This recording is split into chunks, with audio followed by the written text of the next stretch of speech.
ଆହାରି ତାର କୋଉ ଗୋଟା ହେଇଛି ସେପାଟ ଗୋଟା ହଁ ହଁ ସେ ଚାଲି ପାରିଲା ଆହାରି ଯାହା ହଉଛି ନା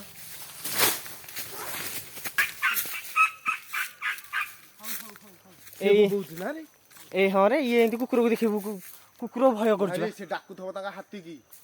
ଭୁବନେଶ୍ୱରରୁ ବିଶେଷଜ୍ଞ ଦଳ ଆସି ପହଞ୍ଚିବା ପରେ ଅସୁସ୍ଥ ଦନ୍ତାହାତୀକୁ ଟ୍ରାଙ୍କୁଲାଇଜ୍ କରି ଚିକିତ୍ସା କରୁଛି ବନ ବିଭାଗ।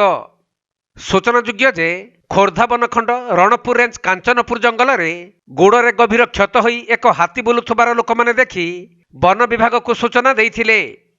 ତେବେ ଏହି ସୂଚନା ପାଇବା ପରେ ହରିହରପୁର କାଞ୍ଚନପୁର ଜଙ୍ଗଲରେ ରଣପୁର ବନ ବିଭାଗର କର୍ମଚାରୀମାନେ ଡେରା ପକାଇ ଅସୁସ୍ଥ ଦନ୍ତାହାତୀଟିକୁ ଖୋଜିବା ଆରମ୍ଭ କରିଥିଲେ। ପରେ ବନ ବିଭାଗର କର୍ମଚାରୀମାନେ ଜଙ୍ଗଲ ଭିତରେ ତଲାସି କରି ହାତୀଟିକୁ ପାଇବା ପରେ ତାକୁ ଟ୍ରାଙ୍କୁଲାଇଜ୍ କରି ଚିକିତ୍ସା କରୁଛନ୍ତି।